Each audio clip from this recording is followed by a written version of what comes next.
अस्सलामुअलैकुम नाज़रीन, आपका हमारे इस प्रोग्राम में खैर मकदम। फिर से बात करते हैं डीडीसी इलेक्शंस की।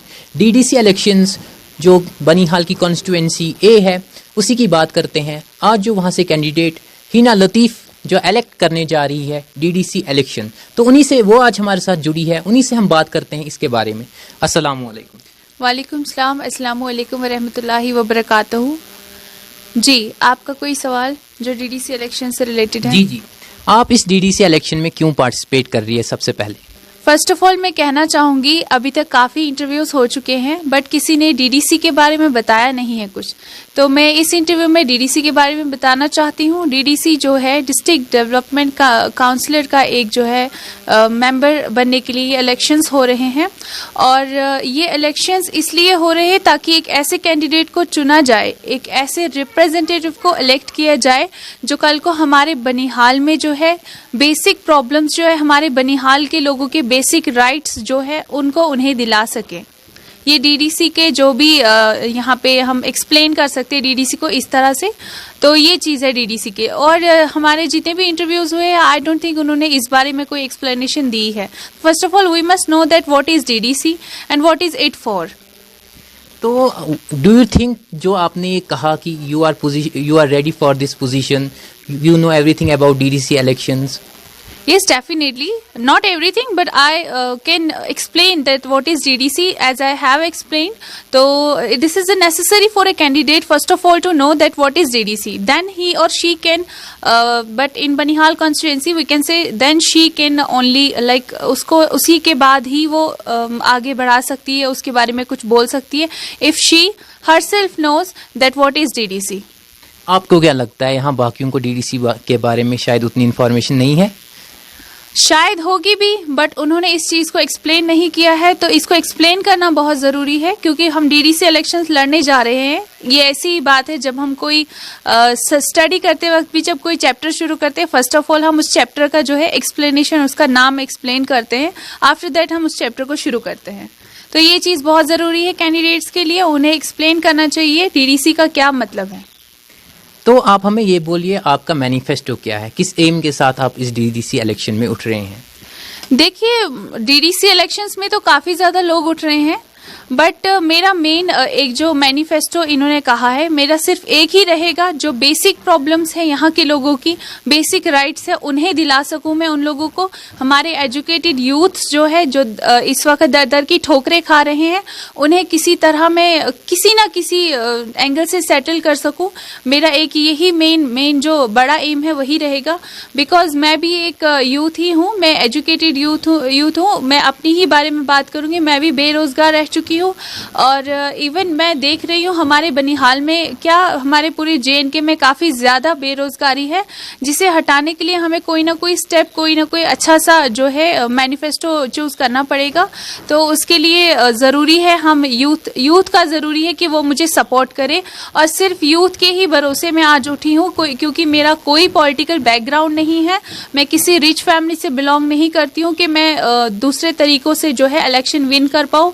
मेरा एक ही सपोर्ट है, वो आप लोग हैं यूथ। आपसे मेरी एक ही रिक्वेस्ट है, मुझे इस वक्त सपोर्ट कीजिए।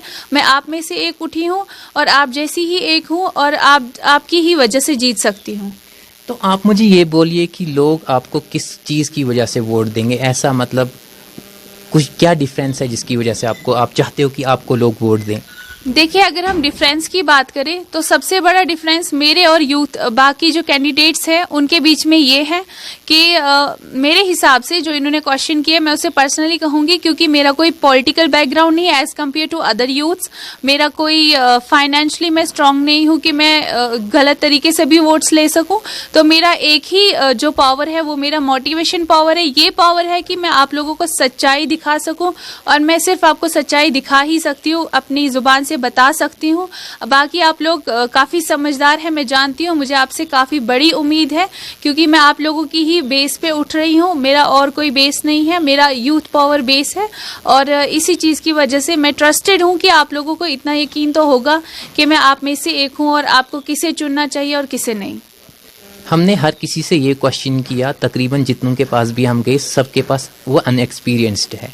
आप भी अनएक्सपीरियंस्ड हो, आपका इस बारे में क्या कहना है? देखिए, एक्सपीरियंस ठीक है, आपकी बात एक्सपीरियंस के रिलेटेड सही है, बट एक चीज़ है, हमें एक्सपीरियंस के लिए हमें कहीं ना कहीं से शुरुआत करनी पड़ती है। मेरा सच में कोई पॉलिटिकल बैकग्राउंड है तो नहीं जिसकी वजह से मुझे एक्सपीरियंस होगा, but from some point we have to start, तो that is necessary that we should start from somewhere and this is my starting point and from now I will definitely get the experience. अगर आप जीतते हैं तो किन चीज़ों को आप हाईलाइट करना चाहते हैं, वो कौन से इश्यूज है जो आप रेज करना चाहते हैं और जिस पर आप काम करेंगे? देखिए, सबसे पहले जो मैं कहूँ कि बेसिक राइट्स के बारे में, मैं किसी बड़े आर्टिकल, किसी 370 की या किसी और चीज़ की बात नहीं करूँगी। बेसिक नीड्स जो है पीपल की, हमारे बनिहाल के लोगों की, वो ज़्यादातर पानी है, बिजली है, हॉस्पिटल्स है, रोड्स कनेक्टिविटी काफ़ी ख़राब है हमारे यहाँ पे। हॉस्पिटल्स की भी डेवलपमेंट अच्छी नहीं है, बिकॉज हमारे पेशेंट्स को यहाँ से रेफ़र किया जाता है मामूली दांत दर्द के लिए, उन्हें कश्मीर जाना पड़ता है, वो चीज़ है। और काफ़ी ज़्यादा चीज़ें हैं, जैसे कि इलेक्ट्रिसिटी को लेके मैंने आपको पहले भी कहा, अभी भी पेड़ों की तरफ ही तारें लटकी हुई हैं। रोड्स कनेक्टिविटी बहुत ज़्यादा खराब है। एक सिंपल से लेबर कार्ड के लिए हमारे लेबर को एक दिन तोड़ना पड़ता है और रामबन पहुंचना पड़ता है। ये सब प्रॉब्लम्स बेसिक है हमारी, अगर यही खत्म होंगी इंशाल्लाह आफ्टर दैट जो अदर इश्यूज होंगे I will sort out those also. ये क्या कहते हैं जो यहाँ के बाकी कैंडिडेट्स हैं जो किसी पार्टी की तरफ से उठे हैं, तो आपको क्या लगता है कि आप उनको टक्कर दे सकते हैं? डेफिनेटली मेरे को इतना ये जो हमारा यूथ पावर है उस पर इतना ज़्यादा ट्रस्ट है कि यस, मैं उनको टक्कर दे सकती हूँ और दे चुकी हूँ। इंशाल्लाह मैं यही कहना चाहूँगी कि टक्कर लग चुकी है। आपकी सपोर्ट की ज़रूरत है। काफ़ी ज़्यादा जो मैंने पहले इंटरव्यूज़ दिए हैं उस पर भी मुझे काफ़ी सपोर्ट मिला है और आगे भी अच्छे सपोर्ट की उम्मीद रहेगी मुझे। और फाइनली आप क्या कहना चाहते हैं, आवाम से, लोगों से क्या कहना चाहते हैं? आवाम से यही कहूँगी, यही मौका है आपके हाथ में, यही वक्त है जिस वक्त आप अपने बनिहाल का जो है मुस्तकबिल, अपने बनिहाल का फ्यूचर बदल सकते हैं और ये फ्यूचर सिर्फ आप लोगों के हाथ में है। और इस वक्त आपको सही डिसीजन लेना है जिसकी वजह से जो है आप लोगों का फ्यूचर ब्राइट हो सकता है और इस वक्त आपके सही डिसीजन पर ही आपका फ्यूचर टिका हुआ है।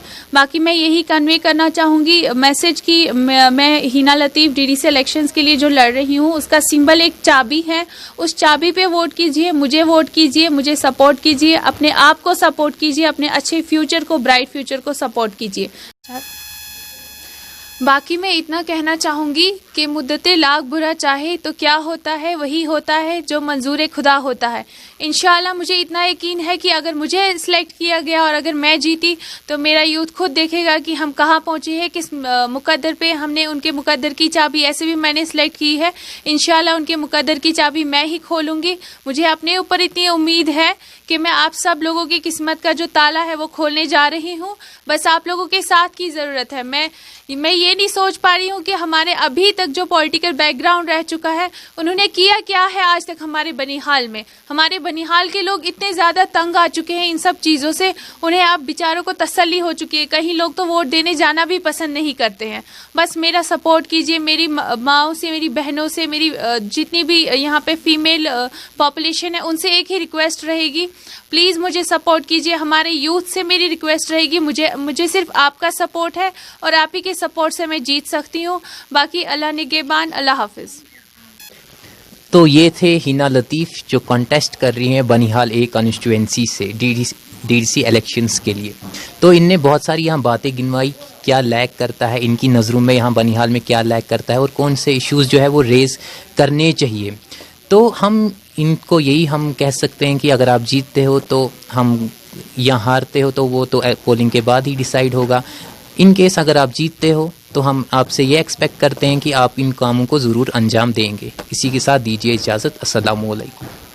Subscribe to Amasi News channel and push the bell icon to get video notifications on your smartphone.